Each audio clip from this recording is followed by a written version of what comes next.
There are places in the world that are blessed by God, where the land, the water, and the air have created people with generous hearts and singular vision. A place where the women are feminine and graceful.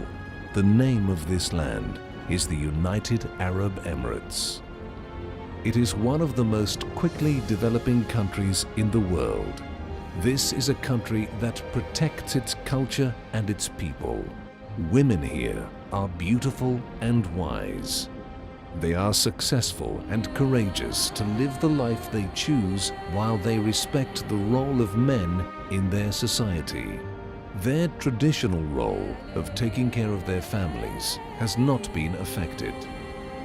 They learned, with the nurturing example of their mothers, the beautiful traditions of the past, when ladies were helping each other while the men were out of the house diving and fishing. Modern Arabic ladies use modern progress to attain big goals and to be successful in work, all the while managing to stay beautiful and tender. The heroines of this film originate from different Arabic countries as well as Europe, but all of them prefer to live in the UAE, which they feel is their homeland. They have differing opinions about the importance of beauty for the Arabic woman, but all of them possess an inner beauty that makes the woman of the Middle East especially feminine and powerful. Their beauty is hidden, which makes it even more precious.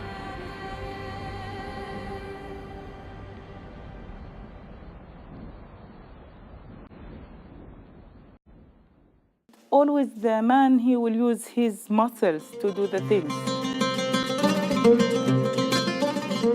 And Arab men love that. But always the woman, she will use her mind to do the things. In general, it's not just Arabic ladies or Western ladies. They need to know, they need to understand that there is man behind them. That's why if you will compare it, that means we need each other. And we want to demonstrate, hey guys, we can be independent. Yeah, well, I wouldn't mind to be Arabic lady.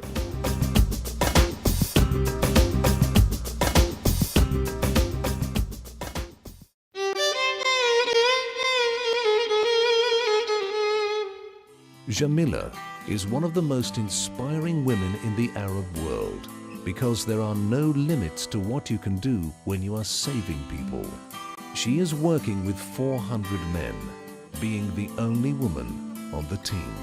She often leads the team in various difficult situations, and a female leader is a rare sight in the Arab world. Sometimes I feel some people, they have a big question mark in their eyes. They will ask how its local woman can work in the ambulance.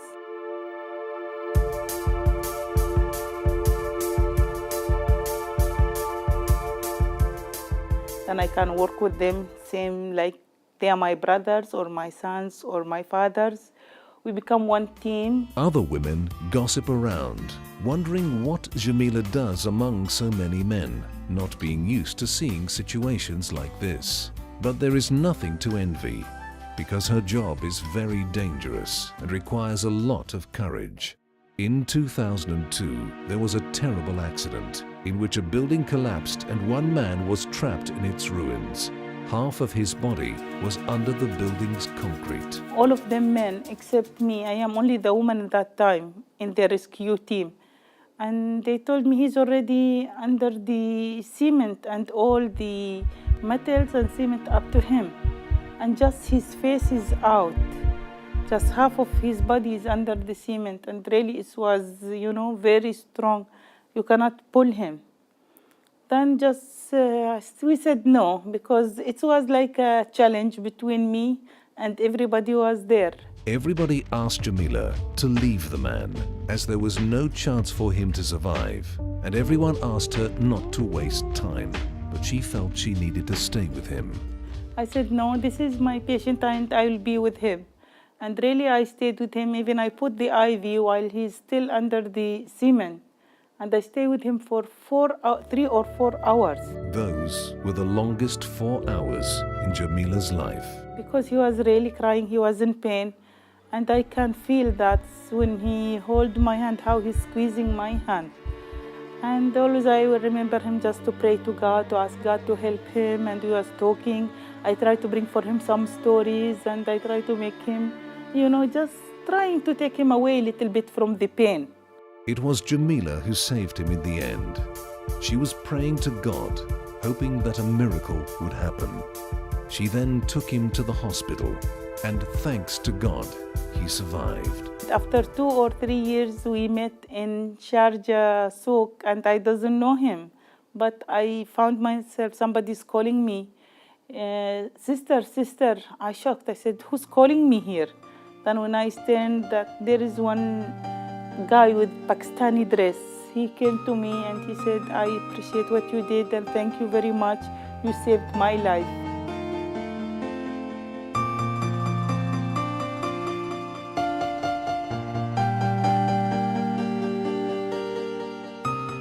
For Jamila, the most important thing is the family. But her family is unusual. I am a single mother for 5 kids. And it starts from that. That's why I said I can be a mother and father in the same time. I'm working, and when I will go out from this house, I will forget that I am a mother. I will give all my time to my work just to be succeed in it. When I will reach home also, coming from duty, I will forget that I'm working, and just I will be with my children. She was happily married at the age of 14, but her husband tragically died. She had to take charge of the family and raise her children alone. She carries a lot of clout in her household. Even now, her eldest son, who is 24, still respects her and obeys her. Only on weekends, they have some freedom. She is a strict head of the family. Especially my eldest son. He's always telling me that, Mama, I want you to be a special mother. And they are very proud of me if I will come and I will sit with them and I'll try to talk with them and tell them the stories which has happened to me today. And I saved life here and I did this there, and they like that, and they're giving me a really big hand to reach what I reached now. Jamila cannot be successful without men. I respect the man. I like the man, because man always, as we are Arab women, we are respecting the man. And man always, he will be for me a man. I cannot change that, because this man, he's my father, and I have big respect for my father. If he's my brother, that means I need him all the time to be with me, because in case of anything, I will find the chest where I can put my head and cry. Jamila was given the official award of the Mother of the Ambulance, as she is the first woman in the country who saved so many people. I am proud to be a piece of this land. Jamila is giving a lot to this land, but she is also very happy here. She has a 2-year-old daughter who might also work on an ambulance in the future, who also wants to be like Jamila, mother of an ambulance, and who might become as famous as her mother one day. So I have a call that somebody will come to visit me, which is just somebody to come to see my house. It is strange. Who would want to see her house? It was new. Even I went out with my house dress.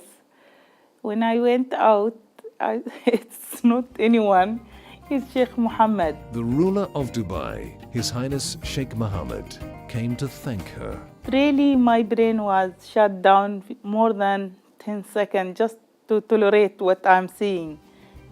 I'm dreaming or it's really true. It was, a big gift from God that He's sending him to me. And when he came to me, he told me, thank you very much, Jamila. We are proud for what you did.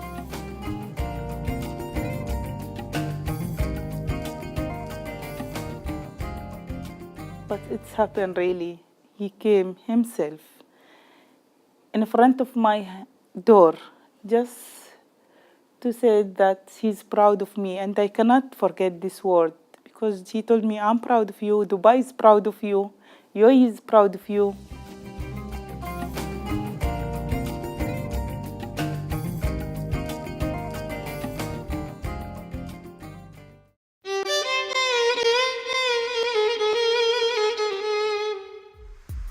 This is Reem. She has chosen the dangerous profession of frontline journalism, covering wars in Iraq and Lebanon. She has seen death up close many times. Well, I chose journalism because I'm trying to make a difference in this life. I don't want to just die and didn't do anything with my life. Reem's parents have always wanted her to be a doctor or a lawyer, so after work she could go home and spend time in peace with her family. But ever since she was a child in the kindergarten, she knew already she would tell the world stories about people's lives and, in a way, help them like a doctor would. One of the stories that helped somebody was this woman after the summer war of Lebanon, where she had this strange skin disease that came after one of the bombings. And a lot of people were disgusted by it. They were like, oh, stay away from her, because the pieces of her skin would come off. It was quite a scene. And I did her story, and a Norwegian doctor calls me up out of nowhere and he says, I know what this woman needs. And this doctor, out of the goodness of his heart, treats this woman, like doesn't charge her anything, and now he saved her face, because pieces of the skin were coming. So she maintained some of her beauty. He couldn't save everything, but now she's alive and she's happy and she's getting married. She is inspired by people who are humble and shy away from publicity, but who are changing lives. To me, the little heroes I've met throughout my life, to me, a heroic woman is beautiful. Like a nurse that I met taking care of patients under the bombings. She has helped several people in need, such as a man in Lebanon who had lost his legs saving a boy from bombardment. Her article inspired people to donate money so he could afford prosthetic legs. She has helped Kosovo refugees while she was studying in Canada, but this time her kindness brought her into tragedy. From them, she contracted a terrible disease, tuberculosis. Until recently, her parents did not know about this. A lot of people were scared to come near me, contagious, TB, I had this Pakistani family pretty much take me to the washroom and feed me, and the mosque, the imam of the mosque prayed for me, a special prayer.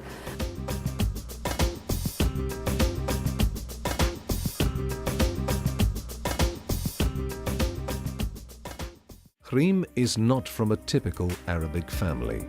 Her father has always wanted her to be an independent person, fostering her strong personality, which brought her many challenges and problems later in life. Everyone blames me for being unmarried right now, including my family, my parents, because they find me, like every time they call me, I'm in Iran doing some story there, I'm in Iraq, I'm in Lebanon. They're like, this is why a man will never marry you.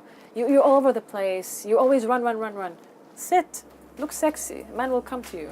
She got used to the hectic life of a journalist, where it is always difficult for a woman to remain feminine, especially if you are covering war. My girlfriends tell me, if you're a bit flirty, if you dress more sexy, if you act less tired, if you tell them you work less hard, you'll find a guy. Reem Hazal means dear in Arabic, as if her father had intended that she would always run, never stop. Maybe that is why she knows so much. When Arab journalist men tell me, oh, you know too much, I can't show off to you. Reem wants her future husband and kids to respect and admire her, and of course to feel proud of her. She always dreamt to have many children.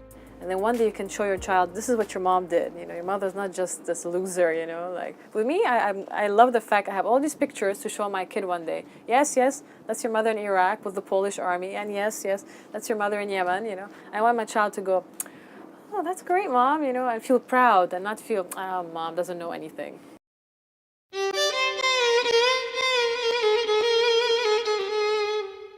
Ahlam was born and brought up in Saudi Arabia. She is one of the first successful female financial consultants, and she started her career 30 years ago. Ahlam came from a luxurious palace in Saudi Arabia to Switzerland with 3 suitcases and 3 kids. And the only money she had then was the money that she had saved during her childhood. And despite hailing from a very rich family, she had to start her life from scratch. The minute I had asked for the divorce, that I should just pack my things and go back to Saudi Arabia with my children to stay with my father, which is the tradition. In the Arab world, it is not allowed for a woman to leave her home without the permission of a man. It is a very difficult decision for a woman to leave a luxury life and to start a new one on your own in an unknown world without support. I said I want to work.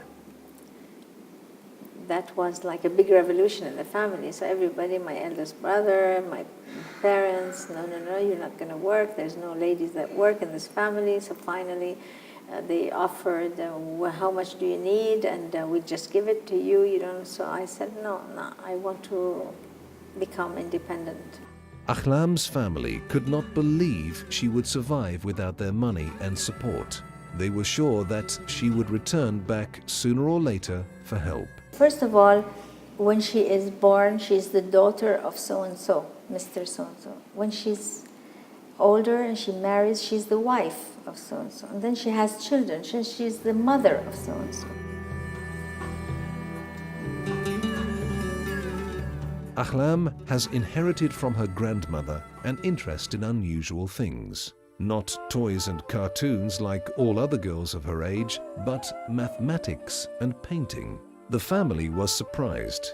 She behaved too much like a boy. Her talent and interests were of no use for a successful marriage.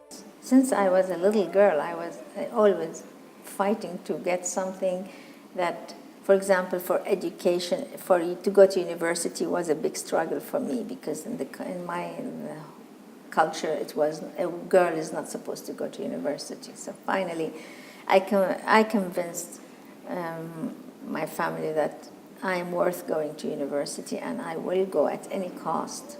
She wanted to study. It was impossible, but later on it was possible through marriage to divert her interests to love and family life. Her married life would be like a golden cage where she would have everything except the freedom she had always wanted. She was given pictures of 4 men, from among whom she chose the man she thought most deserving to be her husband. Yes, my first marriage was not a successful one, unfortunately.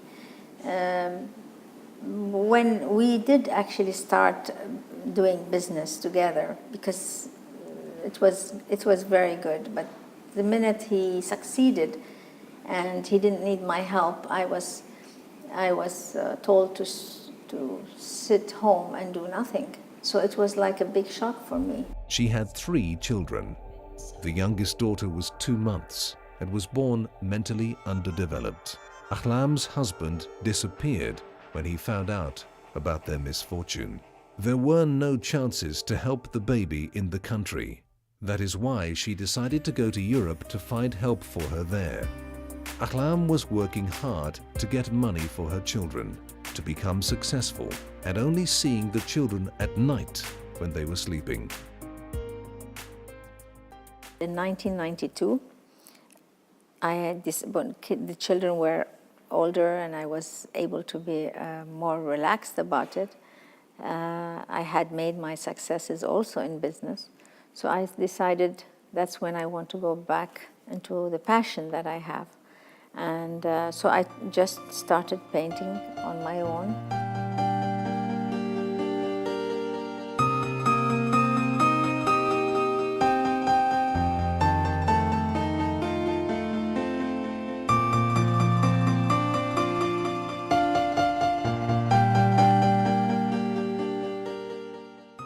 Ahlam was lucky to find a man who really loved her and respected her as a wife. She got married the second time. She made paintings of all the places they visited, and they were very happy together. For the first time in her life, she was happy and relaxed. But fate was cruel to her again. Unfortunately, I lost my husband 5 years ago. So it's like, I feel like I have to move on too. Life moves on and I have to, it's a different chapter of my life. Ahlam is successful in business. Children are helping her. But suddenly, she has realized that she is missing the East, the Arabic culture, and she came back to her roots. I missed in the West the warmth of the Arab culture. Ahlam in Arabic means dream. So she really believed in her dream, and she reached it. It came true at last.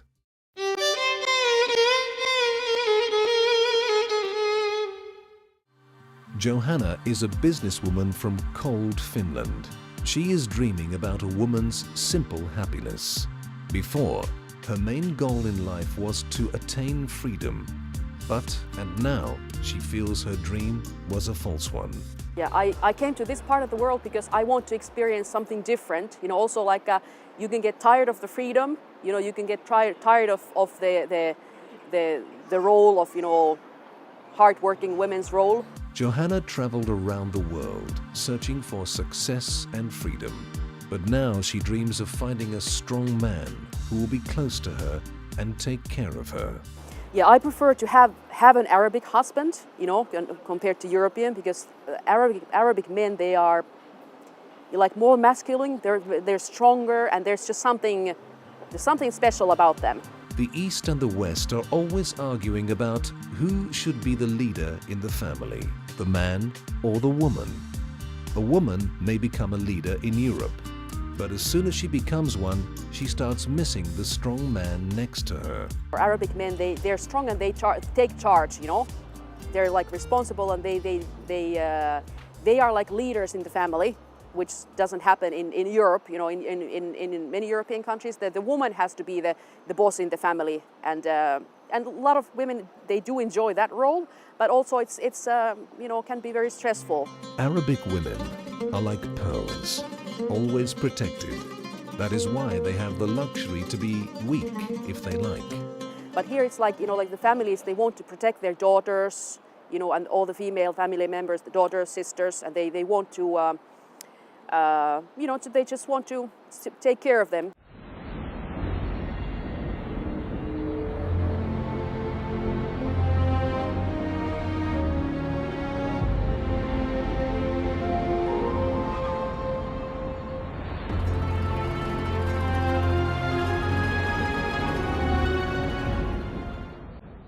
In this region, beauty is very important for a woman.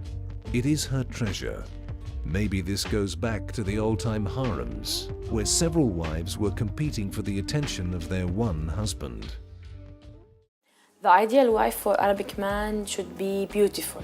European ladies, they don't care about makeup, they don't care about hairstyle, they don't care about the fashion. Yeah, well, I don't have the time, or I don't go to the beauty salon like daily, maximum once a week, or, you know, like 2-3 times a week, 2-3 times a month. Like, I like kuhl, for example. I find it's beautiful. It always accentuates the eyes, and it's reached Europe. European women wearing it, and it's part of Arab beauty, and you know. Makeup, hairstyle, pedicure, manicure, nice body, nice outfit, very stylish. For me, this is wasting of time. Even if I had the time, I would not do it, you know, because I feel other things are much more important. Arab women spend so much time to preen themselves, but then hide their beauty under their dresses and veils. In the Arab world, women are treated like pearls, beautiful but covered inside their shells. Because this is how we look at the Arabic woman, covered, and when she's covered, she's even more respected.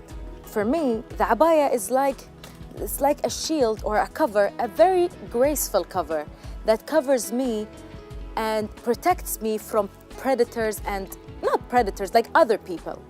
For me, when I went to Canada, I actually missed the abaya, to be honest. I actually missed it there because, you know, September 11 happened, women seen wearing abaya, oh, Islamic, fundamentalist, extremists.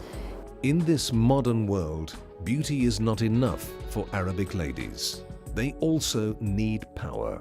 I don't want to be perceived as beautiful without brains, so I want to have a little bit of both, to balance things. East is East and West is West, and they cannot come together, said Kipling. But no matter whether in the East or the West, the role of the woman is very important. Arabic women seem to many Westerners as women without opinion and strong will. But they have it. They prefer to stay feminine, to respect the role of the man, and to hide their beauty under the veil. In this film, we could not show all the examples of Arabic beauty, but after seeing it, maybe you will notice a lot of hidden beauty that has always surrounded you. Yeah, well, I wouldn't mind to be Arabic lady.